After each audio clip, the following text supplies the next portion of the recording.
They called her an alley rat. They saw only torn boots, a faded dress, and a woman with no money. But Eleanor Vance carried herself like a queen in the mud, and when blood hit the Texas dust, she proved that knowledge, courage, and humanity have no gender. This is the story of a woman the world tried to break. A woman who refused charity, demanded respect, saved lives, exposed evil, and taught an entire ranch what dignity truly means. Mourning and redemption always smelled like stale beer and wet dust, especially in the alley behind the Golden Spur Saloon. The year was 1878, and the world was hard. It was harder if you were a woman alone. Eleanor Vance sat on a broken whiskey crate in the mud. Her boots were torn. They were laced tight with frayed twine. Her dress was faded, practically gray from the road. But she sat with her back perfectly straight, shoulders square, like she was having tea in a fine parlor back in Philadelphia. In her hands was a crust of bread. The saloon cook had tossed it out for the stray dogs 10 minutes ago. Eleanor had beaten the dogs to it. She wiped the dirt from the crust with her hem. She took a bite, chewed slowly. She didn't cry. She didn't curse God. She just survived. Right next to her, resting on her knees like a newborn baby, was a battered leather medical bag. It was the only thing the law hadn't taken from her. Out on the main street, the morning quiet broke. Wyatt Sterling was driving his supply wagon into town. He looked tired. He always looked tired. 5 years of carrying a ghost will do that to a man. Beside him sat Jeb, a young ranch hand. The boy was talking too much and watching the street too little. It happened fast. A stray dog dashed out. A hitched roan horse reared up, spooked blind. The horse kicked back hard, smashing into a loaded freight cart parked by the mercantile. Wood cracked like a rifle shot. Jeb was in the wrong place. A jagged plank of pine splintered off the cart. It shot out and drove straight into the boy's calf. Jeb went down. He hit the dirt, screaming, clutching his leg. Blood poured through his fingers, soaking the dry Texas dust. Men shouted. Women gasped and pulled their skirts back. Wyatt jumped from the wagon. He dropped to his knees by his man, but Wyatt wasn't a doctor. He pressed his heavy hands to the wound, but the blood kept coming. Fast. Too fast. "Get the doc!" someone yelled. "He's out at the Miller place, 3 miles out." Jeb was going pale. His eyes rolled back. Then the crowd parted. Eleanor walked out of the alley. She didn't run. She didn't hesitate. She just walked straight to the boy, dropped to her knees in the mud, and snapped her leather bag open. "Hold him still," she told Wyatt. Her voice was calm, steady. Wyatt blinked, looking at this hollow-cheeked woman. But he did as he was told. He pinned Jeb's shoulders down. Eleanor's hands moved like lightning. She found the artery, applied pressure. She wrapped a makeshift tourniquet above the knee, then pulled a clean cloth from her bag and packed the wound tight. The bleeding slowed, then it stopped. She let out a breath and sat back on her heels. The boy was breathing easier. "Well, I'll be damned," Wyatt muttered. Before Eleanor could pack her bag, a heavy boot stepped close. It was Miller, the saloon owner. He looked down at Eleanor with a sneer. He recognized the woman he'd seen digging through his trash the night before. "Get away from my storefront, you alley rat," Miller barked. He waved a thick, greasy hand at her. "We don't need vagrants bothering decent folk. Take your trash and get out of my town." Eleanor didn't flinch. She stood up. She wiped her bloody hands on her apron. She looked Miller dead in the eye, and she spoke loud enough for the whole street to hear. "Poverty took my money, sir, not my humanity," Eleanor said, her voice ringing clear and steady. "The dignity of a person is not defined by what they eat in this alley, but by how they act when another human being is bleeding. Respect is a fundamental human right, regardless of the clothes on my back or the money in my pocket. You would do well to learn that, Mr. Miller." The street went dead silent. Nobody talked to Miller like that, especially not a woman in rags. Miller's face turned red. He stepped forward, raising his hand. "Listen here, you—" Wyatt stood up. He stepped right between Miller and Eleanor. Wyatt was a big man, broad-shouldered. And he had the kind of eyes that told you he didn't care much whether he lived or died. "Put the hand down, Miller," Wyatt said. His voice was a low rumble. "Or I'll break it." Miller swallowed hard. He looked at Wyatt. He looked at the blood in the dirt. He backed away, muttering under his breath, and disappeared back into his saloon. Wyatt turned around. He looked at Eleanor, really looked at her. He saw the frayed boots. He saw the hunger carving out her cheeks. But mostly he saw the fire in her eyes. "Your skills just saved a life," Wyatt said. "The Sterling Ranch needs someone like you." Eleanor picked up her bag. She didn't smile. She didn't look relieved. "I will work," she said. "I am selling my labor and my intellect. I do not accept charity. I require a dry room, 3 meals, and safety. Nothing more, nothing less." Wyatt nodded slowly. He liked that. No begging, no tears, just a fair trade between equals. "My name is Wyatt Sterling.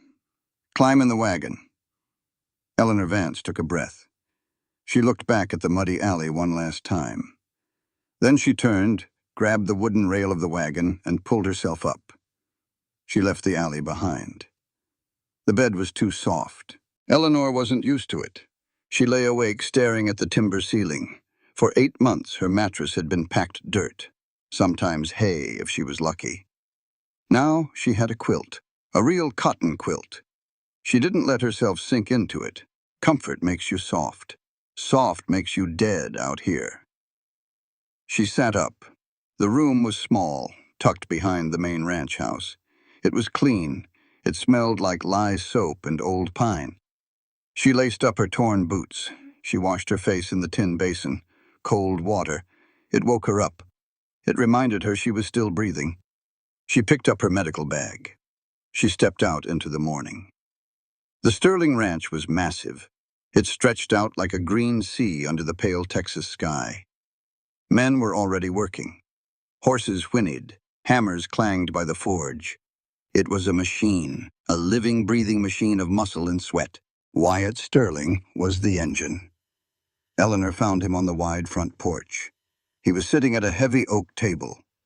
Spread open in front of him was a leather-bound ledger. He held a pen, staring at the numbers like they had insulted him. He wore the same dusty clothes as yesterday. He hadn't slept in a bed. She could tell by the stiffness in his shoulders. She walked up the wooden steps. Her boots made no sound. Wyatt looked up. His eyes were shadowed, tired. "Morning," he said. His voice was gravel. "Good morning, Mr. Sterling," Eleanor said. She stood tall, hands folded in front of her. "I am here to discuss my contract." Wyatt put the pen down. He leaned back in his chair. The wood creaked. "Contract. Right. I told you yesterday. Room, board, and safety. You keep my men patched up. You don't have to sleep in an alley." "That is an arrangement," Eleanor said. Her voice was flat, firm. "Not a contract. I am a professional. I require professional terms." Wyatt frowned. He studied her. She was thin as a rail. Her dress was practically rags. But she held her chin like she owned the whole county. "What do you want, exactly?" "I am selling my labor and my intellect," Eleanor said. "I do not accept charity. I will work for my keep, but I will also receive a fair wage for my medical services, $2 a week. That is half of what the town doctor charges, and I am twice as fast." Wyatt stared at her. A heavy silence hung between them. Out in the yard, a horse stamped its hoof. $2, Wyatt finally said. "Yes, and the right to leave when I choose, with no debts owed either way." Wyatt didn't argue. He picked up his pen. He dipped it in the inkwell. He wrote it down in the ledger. "Done. You're on the payroll. First job today is Jeb. Go check his leg. He's in the bunkhouse." Eleanor nodded. "Thank you, Mr. Sterling." She turned and walked toward the bunkhouse. It was a long, low building, smelled of sweat, leather, and cheap tobacco. She pushed the heavy door open.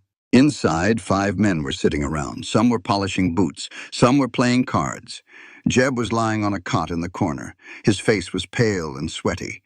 When Eleanor walked in, the talking stopped. The room went dead silent. The men stared at her.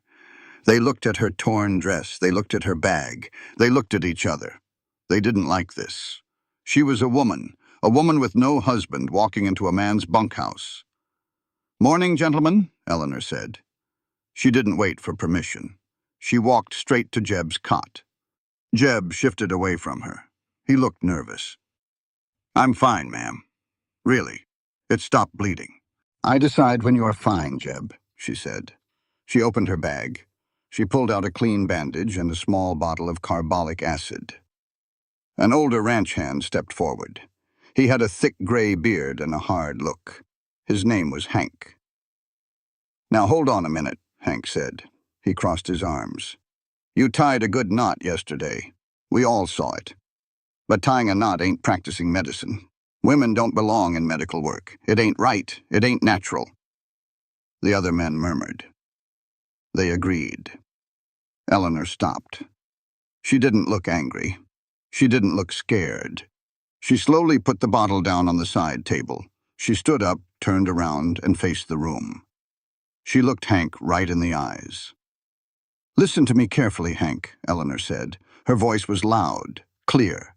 It carried out the open windows. "Gender prejudice is a barrier that kills progress. Knowledge and the ability to save a life have no gender.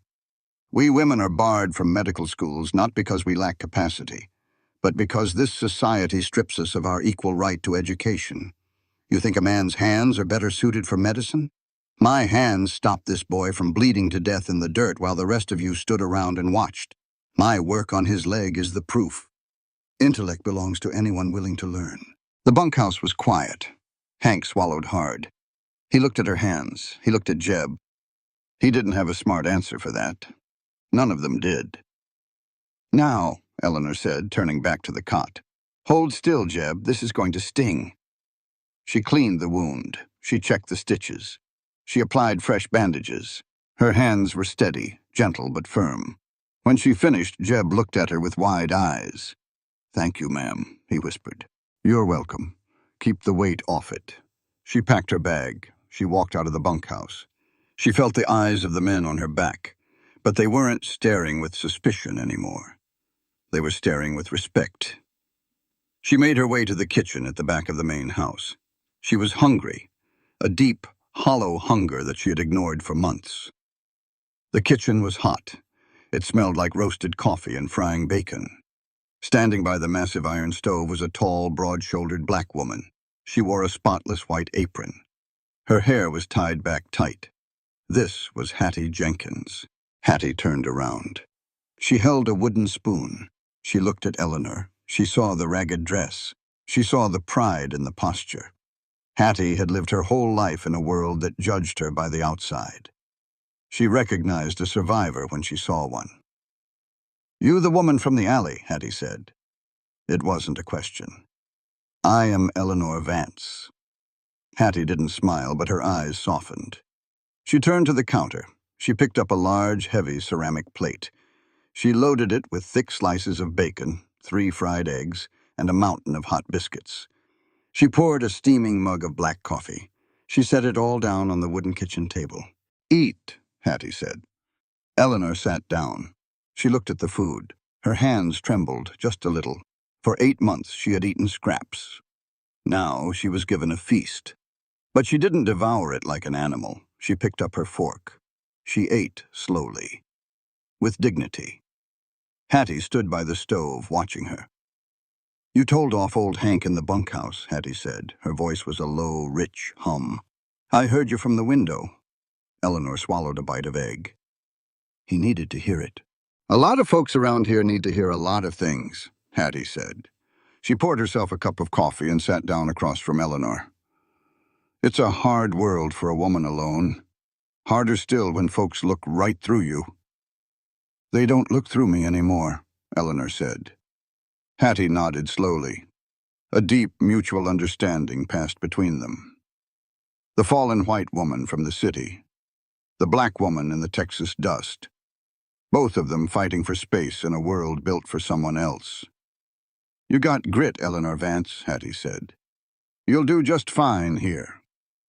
If this story of resilience and dignity resonates with you, make sure to subscribe so you don't miss the next chapter. Drop the city you're listening from in the comments below. The afternoon sun was brutal. It beat down on the Sterling Ranch, turning the dust into a fine, choking powder. Wyatt sat in his office. It was a cramped room off the main hallway. Dark wood. Smelled like old paper and stale tobacco. He was still fighting the ledger. He hated the numbers. Numbers were cold. They didn't lie, but they didn't comfort you either. There was a knock on the door frame. Wyatt looked up. Eleanor stood there. She had her sleeves rolled up. Her hands smelled like carbolic acid and strong soap. "I finished the inventory of your medical supplies," she said. She walked in and set a neat piece of paper on his desk. "We need bandages, iodine, and a proper set of forceps." Wyatt glanced at the list. The handwriting was perfect, elegant. "I'll send a rider to town tomorrow." He pulled the heavy ledger toward him. "Before I forget, I need your full name for the payroll book, official records." "Eleanor Vance," she said. Wyatt's pen stopped. The ink pooled on the tip, then dropped. A black blot spread on the crisp paper. He didn't move. He didn't breathe. "Vance," Wyatt repeated. The word tasted like ash in his mouth. "Are you married?" "I am a widow. My husband was Arthur Vance. He passed away 8 months ago." The room suddenly felt very small, very hot. Wyatt's chest tightened like there was a heavy iron band wrapped around his ribs. Arthur Vance, 3 years ago, a stormy night in November. The rain was coming down in sheets, turning the ranch yard into a swamp. Wyatt had been sitting in this exact chair, staring at a bottle of whiskey, trying to forget that his little brother Samuel was dead, trying to forget that he was the one who told Samuel to take the cattle through Garrow Pass. There had been a pounding on the front door, loud, desperate. Wyatt had opened it. A man was standing there, soaked to the bone, shivering. He looked terrified. "Sterling," the man had said, "my name is Arthur Vance. You need to listen to me. Your brother didn't die in a flood. I know what happened at Garrow Pass. I know who did it." Wyatt had been drowning in his own grief, his own guilt. He didn't want to hear some stranger spin a tale. He didn't want to hope.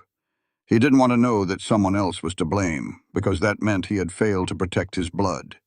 His pride was a thick, blind wall. "Go away," Wyatt had snarled. "You have to listen. They're going to kill me," Arthur Vance had begged, clutching the door frame. Wyatt had shoved him back into the rain. "My brother is dead. Nothing you say brings him back. Get off my land." He slammed the door, locked it. He drank the rest of the whiskey. He never saw Arthur Vance again. And now, Arthur Vance's widow was standing in his office, working on his ranch, eating his food. She had been reduced to eating scraps in an alley, all because her husband was dead. A husband who might have lived if Wyatt had just listened. "Mr. Sterling?" Eleanor asked. Her voice cut through his memory. She was frowning slightly. "Is there a problem?" Wyatt blinked. He looked at her. Her face was calm. She didn't know. She had no idea who he was to her husband. "No," Wyatt lied. His voice was hoarse. He wiped the ink blot from the page with a rag. He wrote her name down, Eleanor Vance. The letters felt like a confession. No problem at all. He couldn't look her in the eye. "That's all for today. Go get cleaned up for supper." Eleanor nodded. She left the room. Wyatt sat alone. The silence in the office was deafening. He pressed the heels of his hands into his eyes. 5 years of carrying Samuel's death. 3 years of carrying the memory of the man in the rain. And now the past had walked right onto his porch and asked for a job. Evening fell. The sky turned bruised purple, then black. Supper at the Sterling Ranch was a communal affair. It was the one rule Samuel had put in place before he died. We all eat together, Wyatt, boss and hand, same table, same food. Wyatt had kept the rule. It was his only monument to his brother. A long pine table was set up under the wide back porch. Lanterns hung from the rafters, casting a warm yellow light. 20 men sat shoulder to shoulder. Eleanor sat near the kitchen door. Hattie and her husband Silas the blacksmith sat nearby. Wyatt sat at the far end of the table. He barely touched his stew. He just watched Eleanor. She ate quietly. She listened to the men talk. The talk turned to the town, to the saloon. A young ranch hand named Billy was laughing. "You see old Crazy Pete in town today?" Billy asked the table. "Drunk as a skunk before noon. Fell right into the horse trough. I swear those town drunks and alley rats ain't even human anymore, just animals. Somebody ought to sweep 'em all up and throw 'em in the river." A few men chuckled. Eleanor froze. Her fork stopped halfway to her mouth. She didn't say anything, but her back went rigid. She remembered the alley. She remembered the dogs. Before Eleanor could put her fork down, the kitchen door banged open. Hattie stepped out onto the porch. She was holding a heavy cast-iron skillet. She set it down on the table with a loud, ringing clang. The laughter stopped instantly. Hattie stood tall at the head of the table. She looked right at Billy. Her eyes were like black fire. "You think that's funny, Billy?" Hattie asked. Her voice was quiet, but it commanded the whole porch. Billy swallowed. "I was just joking, Hattie." "It ain't a joke," Hattie said. She wiped her hands on her apron. She looked down the length of the table, making sure every man heard her. "Don't ever kick a person when they're down," Hattie said clearly, her voice echoing in the evening air. "Compassion isn't just tossing a coin to a beggar. It is the unconditional respect for their right to exist. Every one of us is only one bad day away from tragedy. You lose your job, you lose your health, and you're the one sleeping in the dirt. A person's worth is not tied to their bank account. It is tied to their humanity. You mock the broken. You mock God. Remember that." Nobody said a word. Billy looked down at his boots, his face flushed red with shame. "Now," Hattie said, her tone softening just a fraction, "finish your stew." She turned and went back into the kitchen. Wyatt sat at the far end of the table. He hadn't moved. He felt Hattie's words hit him like a physical blow to the chest. Compassion is unconditional respect. Every one of us is one bad day away from tragedy. He looked at Eleanor. She had resumed eating, but her shoulders were a little more relaxed. She looked at the kitchen door with deep gratitude. Wyatt looked down at his own hands. He had money, he had land, he had power. But 3 years ago, he had looked at a terrified, desperate man in the rain, and he had showed no compassion. He had shut the door because Arthur Vance wasn't a man of power. He was just a nuisance. I stripped him of his right to speak, Wyatt thought. The guilt was crushing. It sat heavy in his throat, choking him. And because I wouldn't listen, his wife ended up eating scraps in the mud. Wyatt pushed his chair back. It scraped loud against the porch planks. He stood up. Eleanor looked up at him. Their eyes met across the long table, through the lantern light. She looked curious, calm. Wyatt couldn't hold her gaze. He turned away and walked out into the dark yard, leaving his meal behind. He walked toward the barn, the only place he felt he deserved to sleep. The shadows swallowed him whole. The heat broke on a Tuesday. The sky over Redemption turned the color of bruised iron. The wind picked up, smelling of ozone and wet dust. A storm was coming, the kind that didn't just rain but tried to tear the earth apart. Eleanor was inside the main house. Hattie had asked her to fetch some fresh linens from the hall closet. The house was quiet. Too quiet. It felt like a museum, not a home. Eleanor walked down the long, dim hallway. The floorboards creaked under her boots. She passed the closet. She didn't mean to. But at the very end of the hall, there was a door. It was different from the others. The brass knob was tarnished. But there was no dust on the floor right in front of it. Someone stood there often. Stood, but never went in. Eleanor stopped. She knew what a locked door meant. She had a letter in her bag she couldn't bring herself to finish reading. Some doors you just don't open because you know the ghost waiting on the other side. She reached out. Her fingers hovered inches from the brass knob. I wouldn't. Eleanor jumped. She turned around. Hattie was standing at the end of the hall holding a stack of folded towels. That's Samuel's room, Hattie said. Her voice was soft, no judgment, just a warning. Wyatt's little brother. Hasn't been opened in 5 years. Not since the boy died. Eleanor lowered her hand. I understand. I'm sorry. Don't be sorry. Just be careful, Hattie said. A man's grief is a heavy door. You try to push it open before he's ready, it might fall and crush you both. Eleanor nodded. She took the linens and went back to her room. 2 hours later, the sky tore open. The rain came sideways. Hard and fast, it sounded like a million nails hitting the tin roof. Thunder shook the floorboards. Out in the north pasture, the thunder spooked the cattle. A massive brindle cow panicked. It charged the wooden fence, snapping the thick pine rails like dry twigs. Wyatt was out there. He had to be. He rode out into the mud, trying to turn the herd back. It was dangerous work. The mud was slick. The horses were blind with rain. The brindle cow turned on him. It lowered its heavy head and charged. Wyatt's horse dodged, but the cow caught the broken fence line. A jagged piece of pine whipped through the air. It caught Wyatt on the left arm. It ripped right through his heavy canvas coat. It tore deep into the muscle. Wyatt grunted. He didn't drop the reins. He kept riding until the herd was pushed back and the gap was blocked by the wagon. Only then did he look down. His sleeve was soaked dark. The blood was running down his fingers, washing away in the rain. He rode back to the ranch. He didn't go to the house. He went straight to the barn. The barn was dark. It smelled of wet hay and warm leather. Wyatt slid off his horse. His legs felt a little shaky. He walked to the workbench in the back.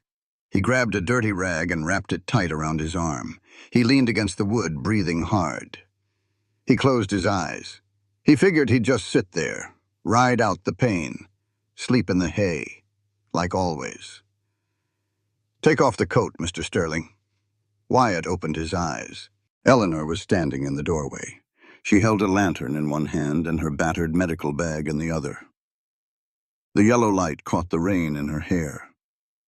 I saw you ride in, she said. She walked toward him. She didn't ask if he was hurt. She could see the blood dripping onto the dirt floor. It's just a scratch, Wyatt said. His voice was rough. I have treated scratches, Eleanor said, setting the lantern down. That is not a scratch. Take off the coat, or I will cut it off. Wyatt looked at her. She wasn't playing. He sighed. He carefully peeled the heavy, wet canvas off his shoulders. He hissed through his teeth as the fabric pulled away from the wound. It was a bad cut, deep. The edges were jagged.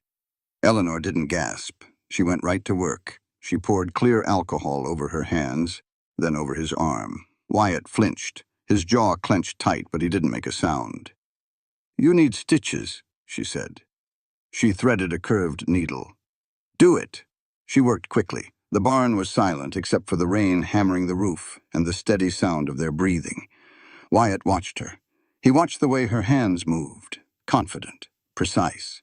Why don't you sleep in the house? Eleanor asked suddenly. She didn't look up.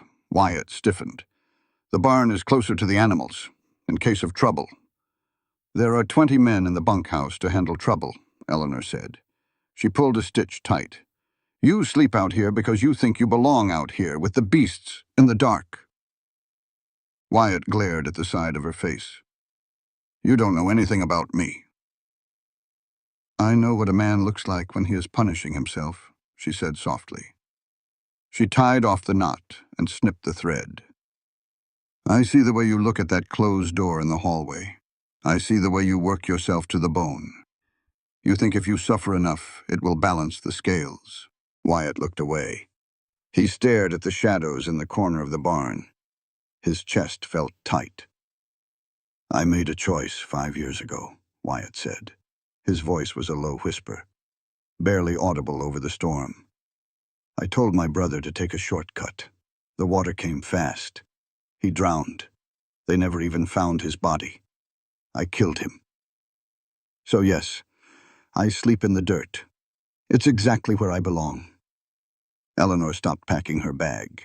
She stood up straight. She looked right at him. "Look at me, Wyatt."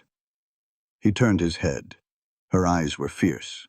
"Running from your responsibility to yourself is also a form of cruelty," Eleanor said. Her voice was ringing, clear and absolute. "The right to pursue happiness belongs to everyone, even those carrying guilt. You cannot make amends to the dead by refusing to be a good man to the living. True healing begins when you have the courage to forgive your own imperfections. Denying yourself a life does not honor your brother. It just means 2 men died that day instead of 1. Wyatt stared at her. No one had ever spoken to him like that. No one had ever dared. For 5 years the town had whispered. His men had looked away. They let him wallow in his grief because he was the boss. But Eleanor Vance wasn't his men. She was a woman who had lost everything, yet still demanded her own dignity. And now she was demanding his. "You are a good man, Mr. Sterling," Eleanor said. She picked up her bag and the lantern. "You need to start acting like it. Good night." She walked out of the barn, leaving him in the dark. Wyatt sat there for a long time. The rain slowly died down to a drizzle. His arm throbbed, but it was neatly bound. He touched the clean white bandage. The right to pursue happiness belongs to everyone. He stood up. He didn't lie down in the hay. He walked out into the cool night air. He walked across the muddy yard, up the steps, and into the main house. For the first time in months, Wyatt Sterling slept in his own bed. The next morning, Eleanor opened her door. Sitting on the floor right outside her room was a book. It was old. The leather cover was cracked. She picked it up. She opened the front cover. Written in faded ink on the first page was a name: Samuel Sterling. Medical notes. It was his brother's journal. Eleanor held the book against her chest. She looked down the hallway. Wyatt was gone, already out working. But the gift spoke louder than any words he could have said. It was a bridge, built on shared pain, and earned respect. The mail rider came on Thursdays. He was a young kid on a fast dun horse. He rode into the yard, tossed a canvas sack to the foreman, and rode right back out, a cloud of dust trailing behind him. Eleanor didn't expect anything. She had no one left to write to. But Hattie found her near the kitchen garden, holding a crumpled white envelope. "Got your name on it," Hattie said, handing it over. Eleanor looked at the handwriting. It was cramped and shaky. It belonged to Mrs. Gable, an older woman who had lived next door to Eleanor and Arthur in their old town. Eleanor wiped the dirt from her hands. She sat on a wooden bench under the shade of an oak tree. She carefully broke the wax seal. She unfolded the paper. As she read, the blood slowly drained from her face. "Dear Eleanor, I hope this finds you safe. I had to write. The guilt has been eating at me. After you lost the house and left, a man came around asking questions. A federal marshal. He was looking into the bank. Eleanor, the debt was a lie. Arthur didn't owe that money. I overheard the banker bragging about it at the tavern. They forged Arthur's signature on a promissory note. The man who ordered it done is named Harrison Caldwell. He runs the bank in Redemption now.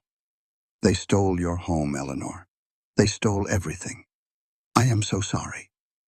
Eleanor stopped reading. Her hands started to shake. The paper rattled. Harrison Caldwell. The name echoed in her head. The wealthy banker in Redemption. The man who sat in the front pew of the church every Sunday. She hadn't lost her home because of bad luck. She hadn't been forced into the alley because her husband was foolish with money. She had been robbed, hunted, ruined on purpose. A cold, heavy dread settled in her stomach. If Caldwell forged the debt to take her house, why? What was he looking for? What did Arthur have that was so valuable? Her eyes drifted to the leather medical bag sitting by her feet. The bag she had carried for 8 months. The bag that held Arthur's final unread letter. Across the ranch yard, Wyatt was walking toward the forge. He felt better today. His arm ached, but his head was clearer than it had been in years. Eleanor's words still rang in his ears. He was trying. He really was. The forge was hot. The fire roared in the stone hearth. Silas Jenkins stood over the anvil. The blacksmith was a giant of a man. His skin was gleaming with sweat. He swung a heavy hammer, bringing it down on a glowing piece of iron. Clang, clang, clang. Wyatt walked in. "Silas, I need you to look at the axle on the main wagon. It's pulling to the left." Silas didn't stop swinging. "I'll look at it." Wyatt turned to leave. "Wyatt?" Wyatt stopped. He looked back. Silas had lowered the hammer. The blacksmith wasn't looking at the iron anymore. He was looking straight at Wyatt. His face was grave, serious. "Close the door," Silas said. Wyatt frowned, but he did as he was told. He pulled the heavy wooden door shut. The noise of the ranch faded. There was only the crackle of the fire. "What is it, Silas?" Silas wiped his brow with a rag. He took a deep breath. 3 years ago, a man came to your door in the rain," Silas said. His voice was deep, rumbling like distant thunder. "His name was Arthur Vance." Wyatt froze. The air left his lungs. "How do you know that?" Wyatt asked. His voice was a tight whisper. "Because he came to me first," Silas said. "He found me out by the stables. He was terrified, Wyatt, shaking like a leaf. He told me he was going to knock on your door. He told me that if anything happened to him, I needed to know the truth." Wyatt took a step forward. His heart started hammering against his ribs. "What truth?" Silas set the hammer down on the anvil. "Arthur Vance didn't just sell insurance. He was a land surveyor," Silas said. "He worked for Harrison Caldwell. Caldwell hired him to map the underground water routes across the county, including Garrow Pass." Wyatt's eyes widened. Garrow Pass, where Samuel died. "Caldwell wants the water, Wyatt," Silas said heavily. "Whoever controls the water controls the ranches. When Arthur found out what Caldwell was planning to do with those maps, he tried to quit. That's when Arthur found out about Samuel. Samuel didn't drown in a flash flood. Caldwell's men triggered a mudslide while your brother was in the canyon. They killed him to scare you off the land." Wyatt stumbled back. His heel hit a wooden crate. He couldn't breathe. Murdered. Samuel was murdered. "Arthur Vance figured it out," Silas continued. "He stole the original map. He came here that night in the rain to warn you, to give you the proof, to help you stop Caldwell." Wyatt grabbed his hair. He remembered the rain. He remembered Arthur begging. "You have to listen." "I shut the door," Wyatt choked out. A tear cut through the dust on his cheek. "I shut the door in his face. I didn't let him speak." "No, you didn't," Silas said. The blacksmith didn't look angry. He looked profoundly sad. "I killed him," Wyatt whispered. "Caldwell found him because I turned him away." Silas walked around the anvil. He stood in front of Wyatt. He looked down at the broken ranch boss. "You shut the door in his face because you believe the right to judge belonged only to men with money and land," Silas said, his voice echoing in the hot room. "Listening to others, regardless of their station, is the most basic human right. You stripped a man of his right to speak the truth while he was trying to make amends, and it cost him his life. Arrogance is a blindfold, Wyatt. When you refuse to hear the voice of the desperate, you become an accomplice to the wicked." Wyatt dropped to his knees. The dirt floor of the forge was hard. He didn't fight the tears this time. He sobbed, a deep, ugly, tearing sound. 5 years of misplaced guilt, suddenly replaced by a very real, very heavy sin. He had turned a good man away out of pure, stubborn pride. And Eleanor had paid the price. She had been thrown into an alley, eating scraps, because Wyatt wouldn't listen to her husband. Silas put a heavy, warm hand on Wyatt's shoulder. "The truth is out now," Silas said softly. "The question is, what are you going to do with it?" Outside the forge, the sun continued to beat down on the dirt. The ranch kept moving. But inside the dark, hot room, Wyatt Sterling's world had completely shattered. And across the yard, sitting under an oak tree, Eleanor Vance was staring at her medical bag, wondering exactly what was hidden inside. The days grew shorter. The Texas sun lost its bite. Things were changing at the Sterling Ranch. You could feel it in the air. The men walked a little taller. They cursed a little less. The bunkhouse was cleaner. Eleanor Vance was the reason. She didn't just stitch up cuts. She stitched up the frayed edges of the place. She listened to the men, really listened. She remembered their names. She remembered where their mothers lived. She treated them like men, not just hired muscle. It was a Tuesday evening. The workday was done. The sky was turning a soft, dusty peach. Eleanor stood on the wide back porch. She had dragged a large, flat piece of slate from the old smokehouse. She propped it up against the porch rail. She held a piece of white chalk. Sitting on the wooden steps in front of her were 5 people. 3 were children of the married hands. 2 were grown men. One of them was Jeb. The other was Silas, the blacksmith. They were all looking at the slate. Wyatt stood in the shadows of the barn. He leaned against the rough wood. He rolled a cigarette, but he didn't light it.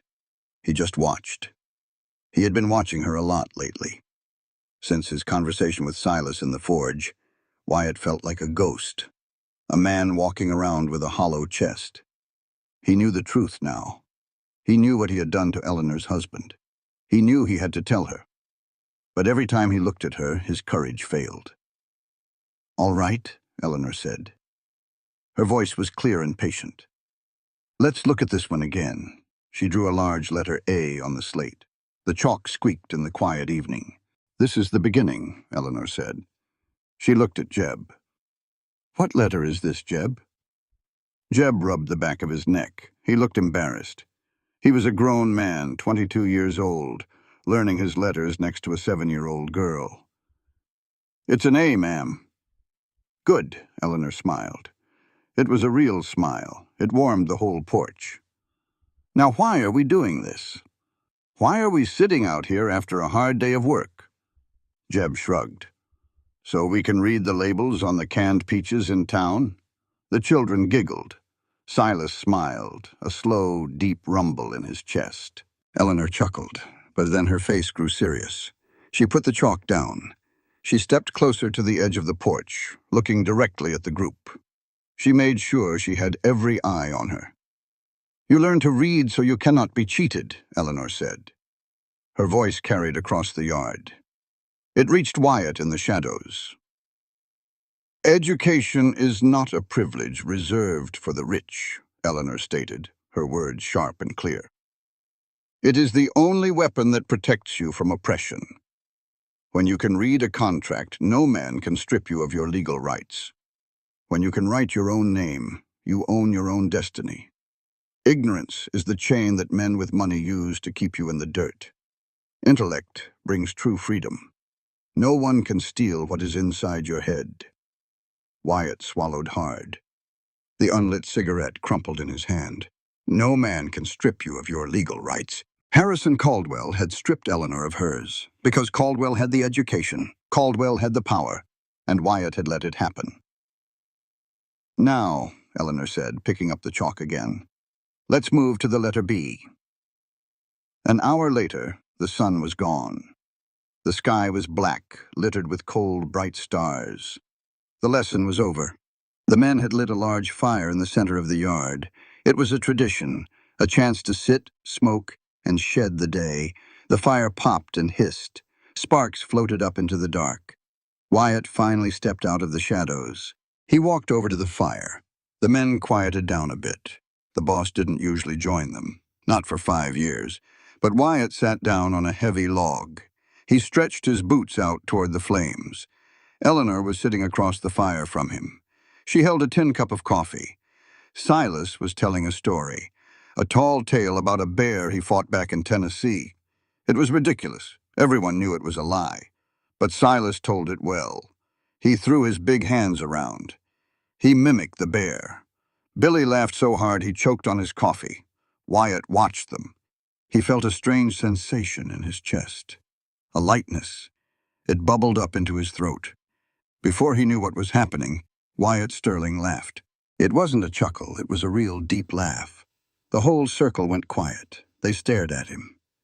It was like seeing a statue come to life. Wyatt coughed, suddenly self-conscious. He cleared his throat. He looked across the fire. Eleanor was looking at him. Her eyes were reflecting the orange flames. She wasn't surprised. She wasn't staring like the men. She was just smiling, a soft, knowing smile. Later, when the fire burned down to glowing red coals, the men drifted off to the bunkhouse. Wyatt and Eleanor were left alone. The night air was sharp and cold. "You have a good laugh," Eleanor said quietly. She stared into the embers. "You should use it more." "Forgot how," Wyatt admitted. His voice was low. It felt strange. A lot of good things feel strange at first. Wyatt looked at her, really looked at her. Her face was illuminated by the dying fire. She looked beautiful, not the fragile, delicate beauty of city women. She looked carved from something strong, like oak. "What you said on the porch today," Wyatt said carefully. "About reading contracts, about men with money.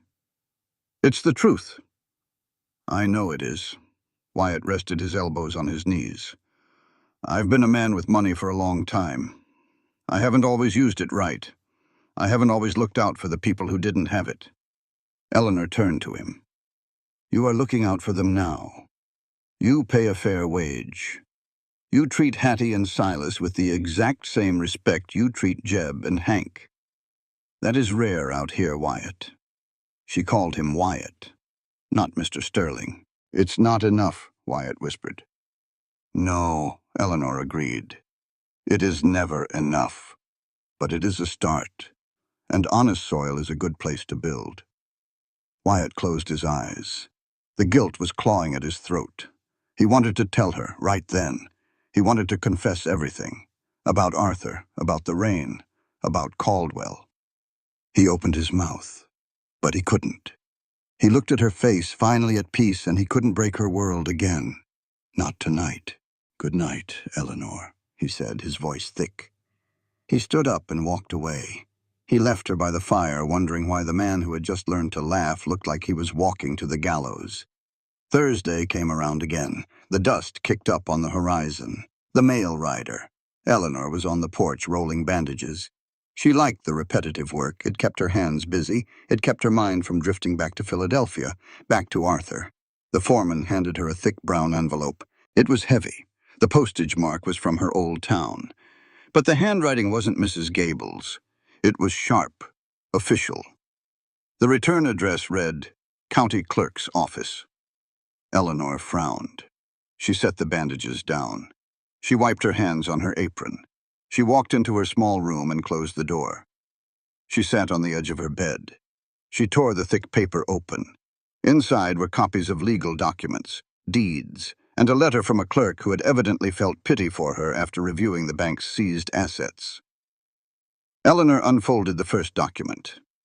It was a contract. At the bottom were two signatures. One belonged to Harrison Caldwell. The other was sharp, familiar, and undeniable. Arthur Vance. Her heart skipped a beat. Arthur didn't just owe Caldwell money. He had worked for him. She read the text. It was a surveying commission. Arthur had been hired to map the water routes of Redemption County. Eleanor's eyes scanned the heavy black ink. She flipped to the second page. It was an addendum, a specific route. Garrow Pass. Included were detailed notes in Arthur's handwriting. Flash flood risks high. Rock shelf unstable. Ideal choke point. The date on the notes was just 2 weeks before Samuel Sterling died. The air rushed out of Eleanor's lungs. She dropped the papers. They fluttered to the wooden floor like dead leaves. Her hands flew to her mouth. No, it couldn't be. Arthur had mapped Garrow Pass. Arthur had pointed out the unstable rock. Arthur had handed that information to Harrison Caldwell, and 2 weeks later, Wyatt's brother was dead in a mudslide. Arthur knew. He had helped plan it. Her husband had sold a man's life for a paycheck. A wave of nausea hit her. She bent over, gasping for air. Her mind raced. The pieces began clicking together, fast, too fast. Wyatt knew. He had to know. When Wyatt saw her name in the ledger, Vance, his face had gone pale. He had dropped his pen. He knew exactly who she was. He hadn't taken her in because she saved Jeb's life.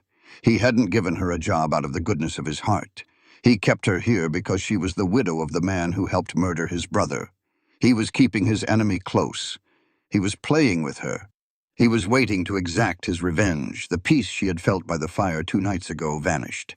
It turned to ash. Eleanor stood up, her vision blurred with angry, burning tears. She grabbed the papers from the floor.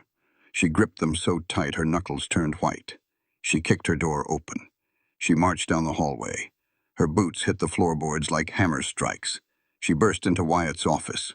Wyatt was at his desk. He looked up, startled. Eleanor didn't say a word. She walked right up to the desk and slammed the papers down. The crack echoed in the small room. Wyatt looked down. He saw Arthur's signature. He saw the map of Garrow Pass. His face drained of color. "You knew," Eleanor breathed. Her voice was shaking, but not from fear, from absolute blinding rage. "You knew who I was the second I told you my name." Wyatt stood up slowly. "Eleanor, wait." "Do not tell me to wait," she screamed. She didn't care who heard. "My husband mapped that pass.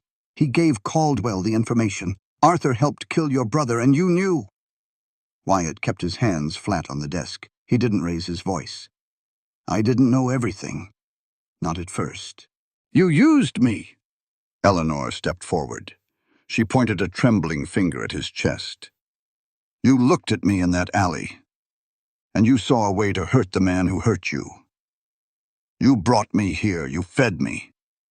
You gave me a bed just to watch me, to make me a tool to satisfy your vengeance." "That's a lie," Wyatt said. His voice was firm. "I brought you here because you saved Jeb. I didn't know your name until the next day." "But you kept me," Eleanor cried. A tear finally spilled over, hot and bitter. "You let me sit at your table. You let me stitch your arm. You gave me your brother's book. Was it a joke to you, watching the widow of a murderer touch your brother's things?" "Eleanor, please, you don't have the whole story." "I have the contract." She hit the paper with her hand. "I see his signature. He sold your brother out, and you lied to my face." Wyatt stepped out from behind the desk.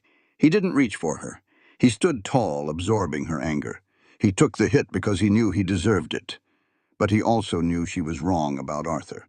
"Stop," Wyatt said. His voice was quiet, but it had the weight of iron. Eleanor stopped. She was breathing hard, her chest heaving.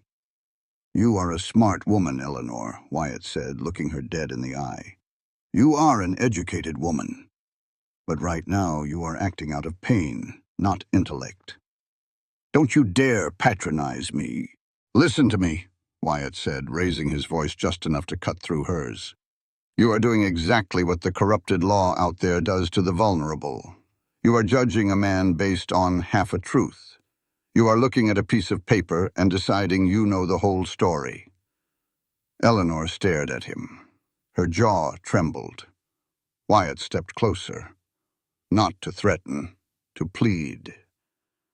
"The right to a fair trial is unalienable," Wyatt stated, speaking the words clearly into the tense air. "It is the foundation of any decent society. You cannot condemn a man without hearing his defense. I beg you, Eleanor, as an educated woman who believes in justice, grant me and grant your late husband the opportunity to present a full defense before you condemn us both to the gallows in your mind." Eleanor looked at the papers on the desk. Then she looked at Wyatt. He wasn't gloating. He wasn't looking at her with hatred. He looked devastated. He looked like a man carrying a weight he could no longer bear. "My husband is dead," Eleanor whispered. "He cannot defend himself." "I know," Wyatt said. His voice cracked. "Because I am the one who has to do it for him." Eleanor froze. "What?" "I am the only one who knows the rest of the story," Wyatt said. He looked at the window. The sun was starting to set. "Give me until nightfall. Let the men go to sleep. I will come to your room and I will tell you everything. Without conditions. And after that, if you want to leave this ranch, I will personally hitch the wagon and drive you wherever you want to go." Eleanor searched his face. She was looking for a trap, a lie. She didn't find one. She only found a man who looked entirely broken. She reached out and snatched the papers off the desk. She clutched them to her chest. "Nightfall," Eleanor said. Her voice was cold, empty. She turned and walked out of the office. Wyatt stood alone in the quiet room. He looked at the empty desk. The reckoning was here, and he knew that when he told her the truth about the rain and the door, and her husband's last desperate act to be a good man, it would probably break whatever fragile thing had started to grow between them. But it was the truth, and she had the right to know. Night fell hard on the Texas plains. The wind died down. The cattle settled. The bunkhouse went dark, one lantern at a time. The ranch was quiet. Wyatt walked down the hallway of the main house.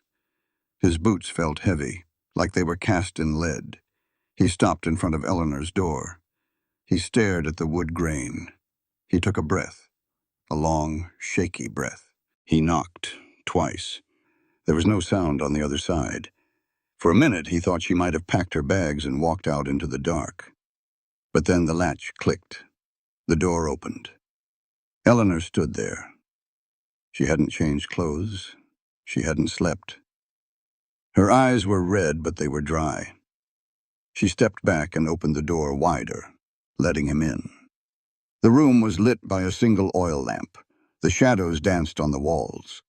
Wyatt didn't sit down. He stood in the center of the room. He took his hat off. He held it in his hands, turning the brim over and over. He looked at her. "I told you I would give you the truth," Wyatt said. His voice was low, rasping. "I'm not here to beg. I'm not here to ask for your forgiveness. I'm just here to clear your husband's name." Eleanor sat on the edge of the bed. She folded her hands in her lap. "Speak." Wyatt swallowed. He looked down at his boots. Then he forced his head up. He owed her his eyes. "Arthur was a surveyor," Wyatt began. "You know that now. Caldwell hired him. Caldwell wanted the water. Whoever controls the water in this county controls the land. Arthur mapped Garrow Pass. He gave the notes to Caldwell. That part is true."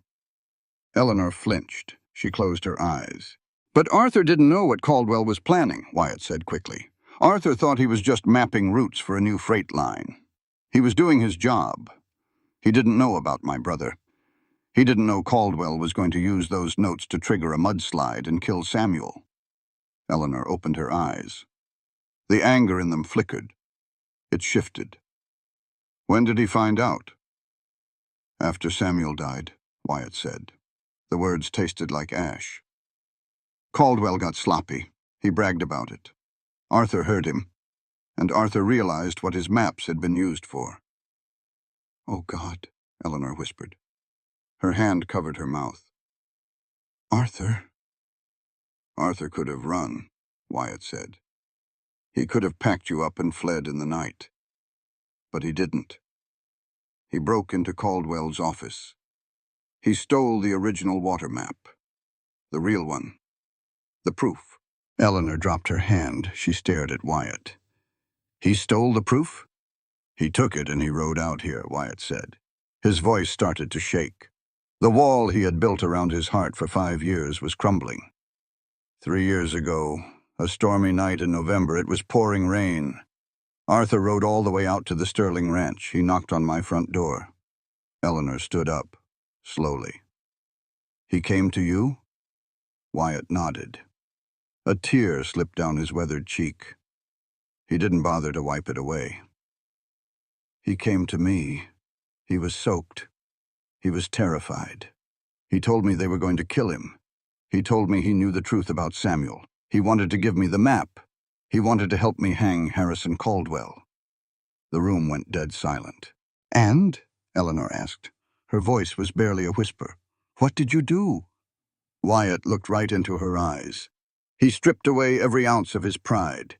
He laid his soul bare on the pine floorboards. "I shut the door," Wyatt choked out.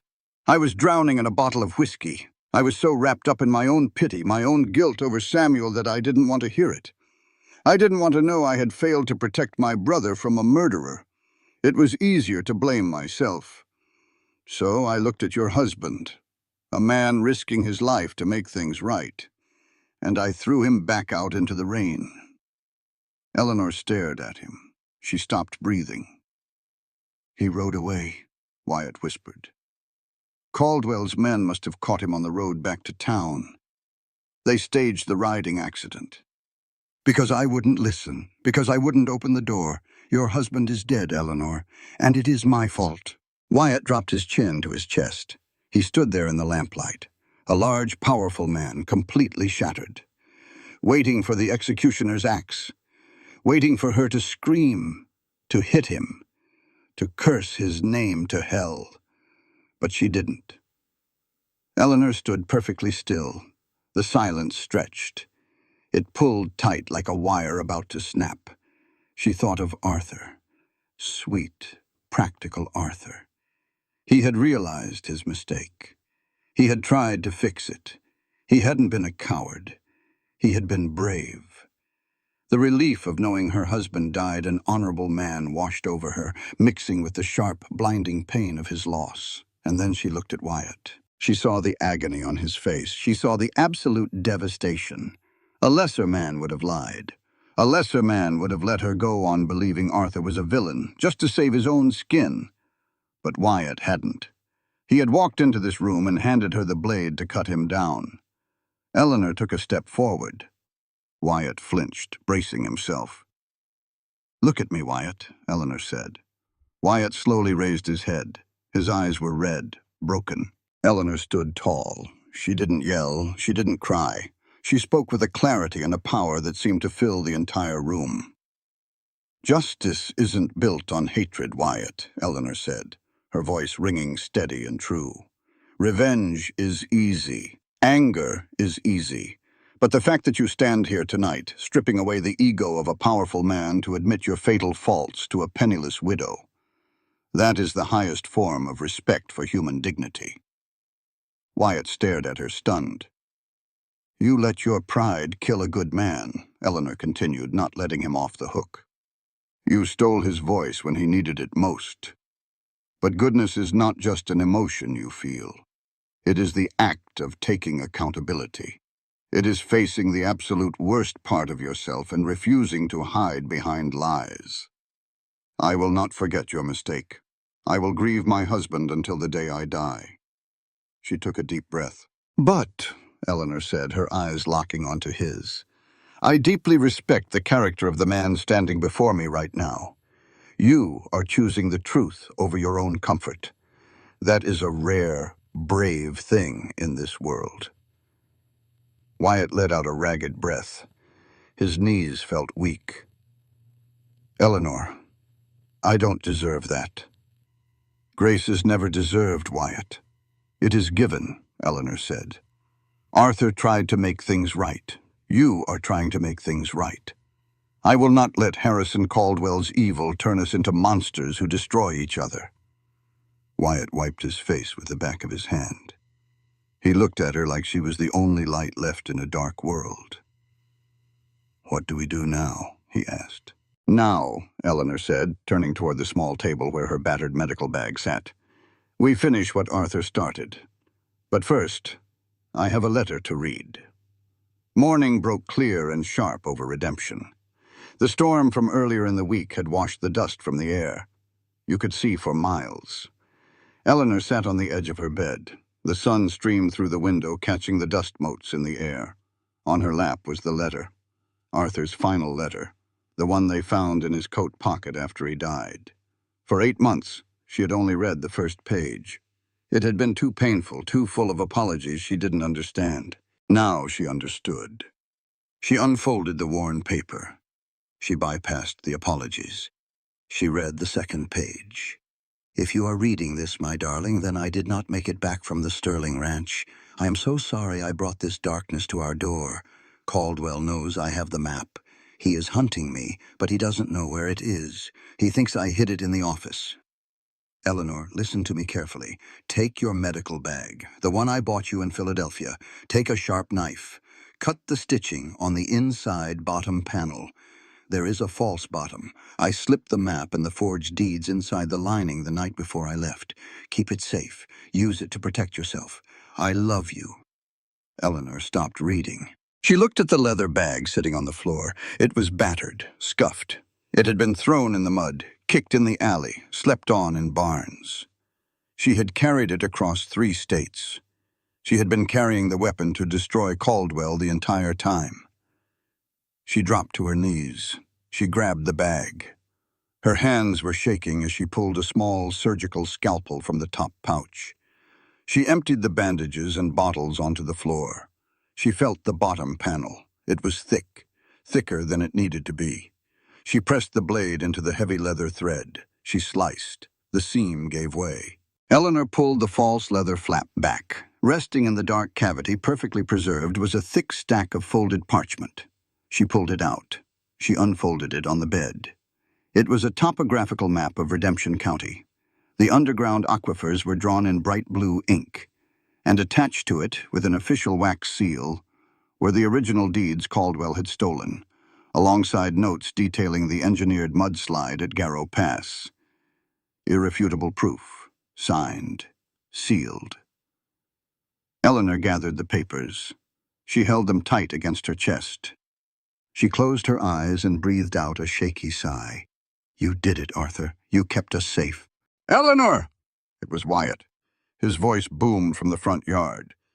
It wasn't a call. It was a warning. Eleanor rushed to the window. Out on the horizon, kicking up a massive cloud of dust, were horses. 7 riders. They were moving fast, coming straight down the main road toward the ranch house. At the head of the pack rode Harrison Caldwell. He wore a fine tailored suit, completely out of place in the Texas dirt. Eleanor didn't panic. A cold, hard calm settled over her. She grabbed the papers. She walked out of her room, down the hall, and out onto the wide front porch. Wyatt was standing at the bottom of the steps. He had his rifle in his hand. Not aimed, but ready. Behind Wyatt, the bunkhouse doors swung open. Silas stepped out with his heavy blacksmith hammer. Hank, Jeb, and the rest of the crew filed out behind him. They didn't draw guns, but they stood shoulder to shoulder. A wall of working men. Caldwell pulled his horse up sharp. The dust washed over the yard. His hired guns fanned out behind him, resting their hands on their holsters. Caldwell smiled. It was a thin, oily smile.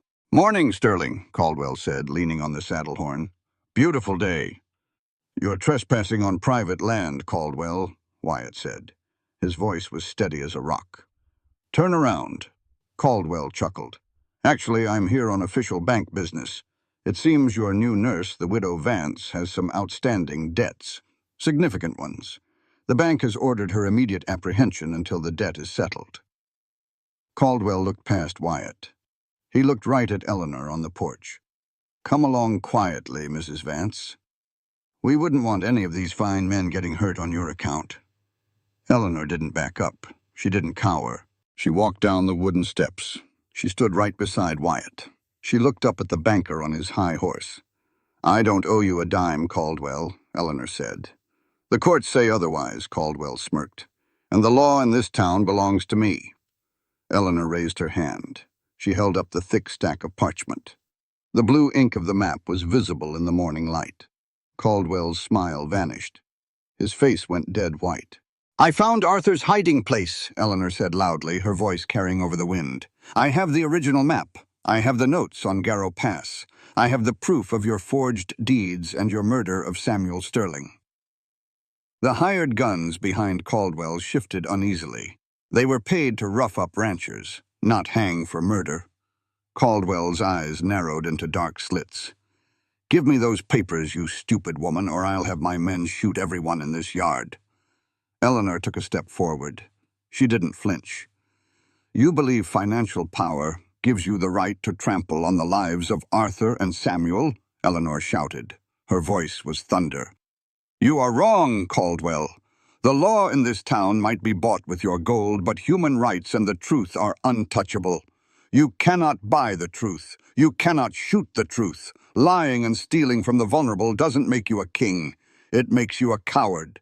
And the collective will of free people here will drag you into the light." "Shoot them!" Caldwell screamed at his men. "Shoot them both and get the papers!" The men reached for their guns. "I wouldn't do that, boys," a new voice yelled. The barn doors swung open. A man stepped out. He wore a bowler hat and a gray suit. He held a Winchester repeating rifle, cocked and aimed right at Caldwell's chest. Pinned to his lapel was a silver star, Pinkerton National Detective Agency. "Federal warrants," the Pinkerton detective called out cheerfully. He stepped into the sunlight. "Mr. Sterling wired my office in Dallas 3 weeks ago. We've been looking into your bank ledgers, Caldwell. They're a mess. But this map? Well, this map is the rope to hang you." Caldwell froze. He looked at the Pinkerton. He looked at the 20 angry ranch hands surrounding his men. He looked at Wyatt, whose rifle was now aimed squarely at his head. "Drop the iron, boys," the Pinkerton advised the hired guns. "You're getting paid $20 a month. That ain't worth a federal hanging." One by one, the hired guns slowly raised their hands. They dropped their revolvers into the dirt. Caldwell sat frozen on his horse. His empire of paper and lies had just collapsed in the Texas dust. Wyatt stepped forward. He grabbed the bridle of Caldwell's horse. He looked up at the man who had ordered his brother's murder. "Get off the horse, Harrison," Wyatt said quietly. Caldwell dismounted. His hands were shaking. The Pinkerton detective walked over, pulled a set of iron cuffs from his belt, and snapped them onto Caldwell's wrists. "We'll take a ride to Dallas," the detective said. "The federal judge there doesn't care much for town bankers who play God." As they led Caldwell away, the ranch yard went quiet. The tension evaporated into the morning air. The men began to cheer. Silas let out a massive, booming laugh and clapped Jeb on the back. Eleanor stood in the dirt. She looked at the papers in her hand. It was over. 8 months of running, 8 months of starvation, 5 years of Wyatt's torment. It was finally over. Wyatt turned to her. He lowered his rifle. He didn't smile. But the heavy, crushing shadow that had lived behind his eyes for 5 long years was gone. He looked lighter. He looked like a man who had finally put down a terrible burden. He took off his hat. He looked at Eleanor, standing tall and unbroken in the morning sun. "Thank you," Wyatt said. "No," Eleanor replied, looking back at him. "Thank you for opening the door this time." 3 months. That is how long it takes to turn a world right side up. Summer was burning out. The mornings in Texas grew crisp. The air lost its heavy, suffocating heat. The Sterling Ranch hummed like a well-oiled wheel. Harrison Caldwell was gone. He was sitting in a federal prison cell in Dallas. He wouldn't be seeing the open sky for a long, long time. The courts moved slow, but they moved. The Pinkertons had built a wall of paper Caldwell couldn't buy his way over. The forged deeds were exposed. The water maps were returned to the county. Arthur Vance's name was cleared. He wasn't a traitor. He was a man who tried to stop a murder and paid for it with his life. The county knew it. The town knew it. And Samuel Sterling was finally laid to rest, even if his body was still lost somewhere out in the deep canyon dirt. In the main house, a change had happened, quiet but massive. The heavy brass knob at the end of the hall had been turned. The door to Samuel's room was open. Wyatt had done it himself. He didn't clear the room out. He didn't pack the memories away in boxes. He just opened the window to let the fresh air and the sunlight in. Eleanor Vance was still there. She had her money now. The federal court had voided the fake debts. Her estate was restored. She had a heavy bank draft in the pocket of her apron. She could have bought a train ticket back to Philadelphia. She could have returned to the paved streets and the brick houses. But she stayed. She kept her clinic in the bunkhouse, and she kept her classroom on the back porch. On a cool Tuesday morning, Wyatt saddled his big roan horse. He didn't take Jeb, he didn't take Silas. He rode out alone. He rode north, toward the jagged red ridge of Garrow Pass. It took 2 hours. The land got rough. The green grass faded into hard rock and brittle scrub brush. The canyon walls rose up, casting long, cold shadows over the trail. Wyatt pulled his horse to a stop. He sat in the saddle. He looked down at the dry, rocky riverbed far below. This was the place, the choke point, where the mud came down and buried his brother. He hadn't been back here in 5 years. For 5 years, he hadn't been able to stomach the sight of it. The guilt had been a physical weight, pressing him into the dirt. Wyatt dismounted. His boots crunched on the gravel. He walked to the edge of the sheer drop-off. The wind howled through the rocks, whipping his coat around his legs. He took his hat off. He held it against his side. "I'm sorry, Sam," Wyatt said. His voice echoed off the red stone, carrying down into the valley. "I'm sorry I wasn't here. I'm sorry I let it happen. I was blind." He stood there for a long time. He let the wind hit his face. He remembered his brother's laugh. He remembered the way Samuel used to argue with him about treating the ranch hands better. Wyatt took a deep breath. "I was a proud fool," Wyatt spoke to the wind. "I thought I knew everything. But I listened to the wrong men, and I shut the door on a good one. I cost you your life, and I cost Arthur Vance his." The wind rushed past him. It didn't offer forgiveness.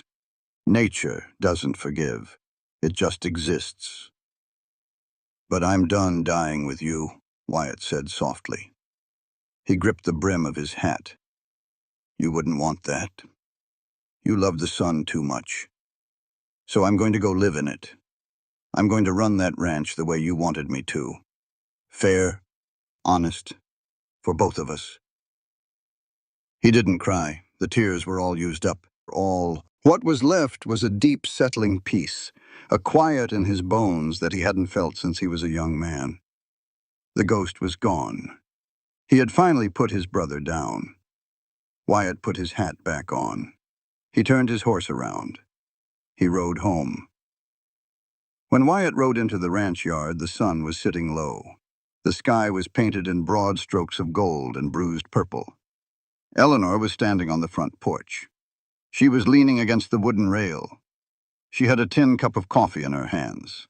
She wore a simple, clean blue dress. No more rags, no more twine holding her boots together. She looked relaxed, grounded, like she had grown roots right there in the hard Texas soil. Wyatt tied his horse to the hitching post. He walked up the wooden steps. His spurs jingled softly. He stopped a few feet away from her. "You rode out to the pass," Eleanor said. It wasn't a question. She knew. "I did," Wyatt said. "Said what I needed to say, left what I needed to leave." Eleanor smiled. It was a warm, bright thing. "How does it feel?" "Light," Wyatt said truthfully. "Strange, but light." He looked at her. He didn't look away. For 3 months, they had danced around this moment, two broken people taking their time to heal, tending to the ranch, tending to the men, tending to each other in small, quiet ways. A shared cup of coffee. A look across the dinner table. "You got your bank draft yesterday," Wyatt said. His voice was steady. "From the federal court. Your money is yours again." "I did," Eleanor nodded. "You could go anywhere," he said. There was no panic in his voice, no begging. "You have the means to leave, to go back east. You don't have to stay in the dust." "I do have the means," she agreed.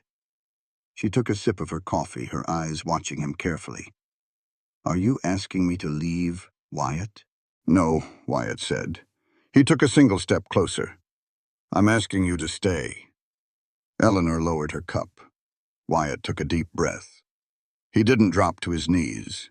He didn't grab her hand. He stood tall, looking at her as an absolute equal.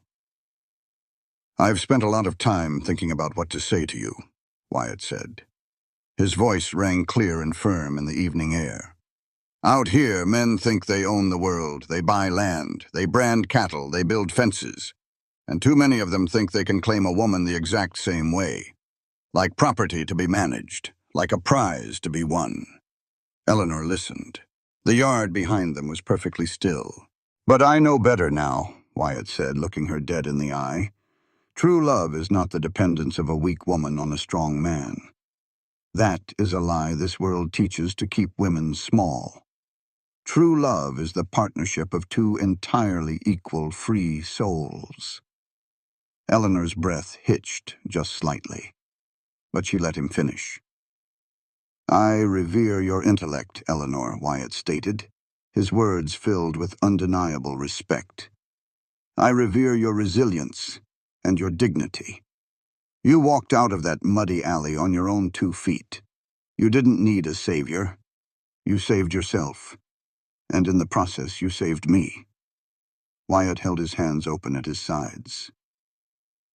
"I am not asking to protect you," he continued. "You do not need my protection.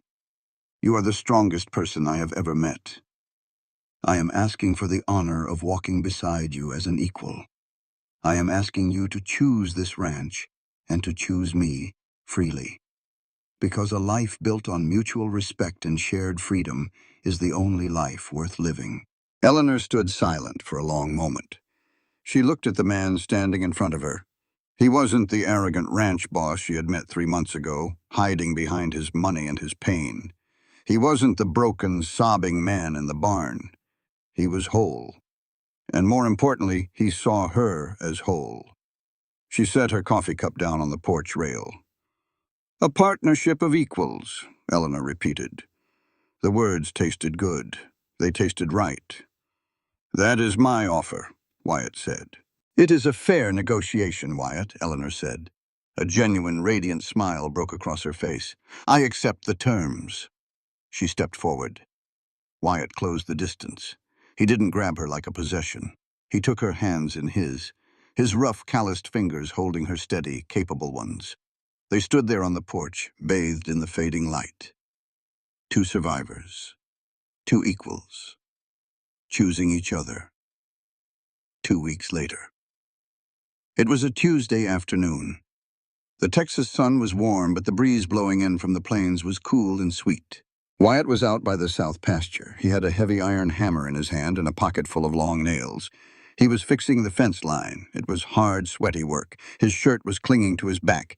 He could have told Jeb or Hank to do it. He was the boss, but he liked the work. He liked the feeling of building something that would hold. Something that would keep the good things in and the bad things out. He drove a thick nail into the pine post. The sharp clang rang out across the green grass. Back near the main house, under the shade of the great oak tree, Eleanor was sitting on a flat slate stone. She had a small chalkboard resting on her lap. Sitting around her in the grass were 6 children, Jeb, and a new ranch hand named Tom. "All right," Eleanor's voice drifted over the breeze. It was clear and musical. "Let's read this sentence together." Wyatt paused. He lowered his hammer. He wiped the sweat from his forehead with his forearm. He turned and leaned against the wooden post, looking toward the house. He could see her clearly. Her dark hair was pulled back neat. She pointed at the board with a piece of white chalk. "All men are created equal," the children and the ranch hands read aloud in unison, slow but steady. "Good," Eleanor said. She lowered the chalk. "And what does that mean, practically?" Jeb raised his hand. He looked a lot older, a lot wiser than the boy who had mocked vagrants 3 months ago. "It means nobody is better than anybody else just because they got more money in the bank, or because of the color of their skin, or whether they're a man or a woman." "Exactly, Jeb," Eleanor said clearly, her voice carrying across the yard. "Human rights do not depend on wealth. Equality is not a gift given by the rich. It is a right you are born with. Never let anyone convince you that your voice matters less than theirs." By the kitchen door, Hattie and Silas were standing together. Silas had his massive arm wrapped around his wife's waist. Hattie was holding a tin bowl of peas she was supposed to be shelling for supper, but she had stopped completely to listen. Hattie caught Wyatt's eye across the yard. She didn't smile, but she gave him a slow, firm nod. A nod of profound approval. Wyatt nodded back.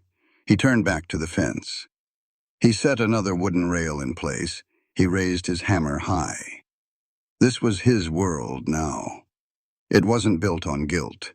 It wasn't built on pride or arrogance or the blind power of the dollar. It was built on the solid, honest foundation of respect.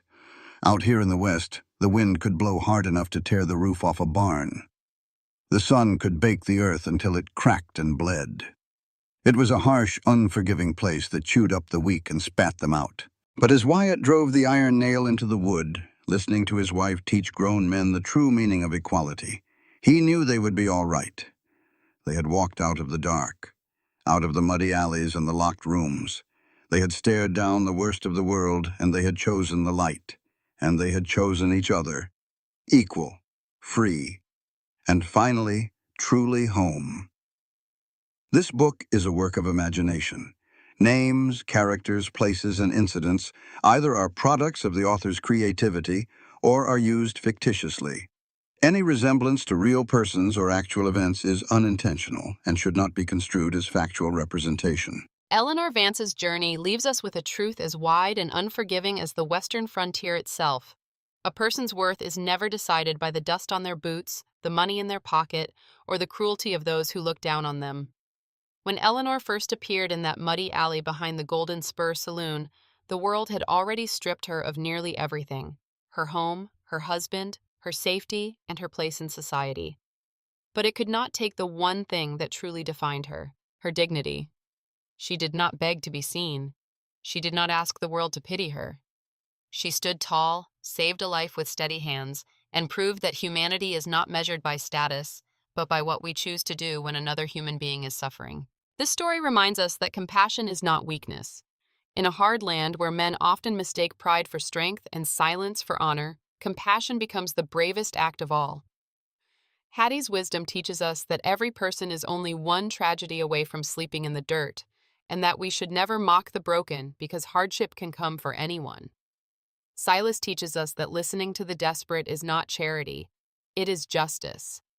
And Wyatt Sterling teaches us that guilt can bury a man alive, but truth can set him free if he has the courage to face what he has done. His redemption does not come because he is perfect. It comes because he finally stops hiding behind pain, admits his failures, and chooses accountability over pride. The meaning of Eleanor and Wyatt's story is also found in the power of truth. Lies may steal homes, ruin names, and bury innocent people beneath shame, but truth has a way of surviving. Sometimes it hides in an old medical bag. Sometimes it waits inside an unread letter.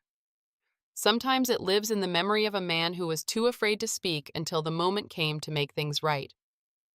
But once truth is brought into the light, even the richest and most powerful men cannot buy it, silence it, or shoot it down. Most importantly, this story teaches us that love is not about rescue. Eleanor did not need Wyatt to save her soul. She had already saved herself by refusing to surrender her dignity, and Wyatt did not need Eleanor to erase his past. He needed her honesty, her courage, and her belief that a man could become better if he was willing to face the worst part of himself. Their love is powerful because it is built on equal ground, not ownership, not dependence, not pity, but mutual respect. That is the kind of love that heals instead of wounds, the kind of love that stands beside you rather than above you. So as we leave the Sterling Ranch behind, let this story stay with us. Let it remind us to look closer before we judge, to listen before we condemn, to offer respect even when someone has nothing to give us in return. Let it remind us that education is freedom, truth is courage, dignity is unbreakable, and forgiveness is not forgetting the wound, it is refusing to let hatred become the rest of your life. In the end, the greatest victory in this story is not only the fall of Harrison Caldwell, it is the rise of broken people who choose compassion over cruelty, justice over revenge, and love over fear. That is the real treasure of the frontier. Not gold, not land, not power, but the human heart brave enough to remain kind in a world that tried to make it hard.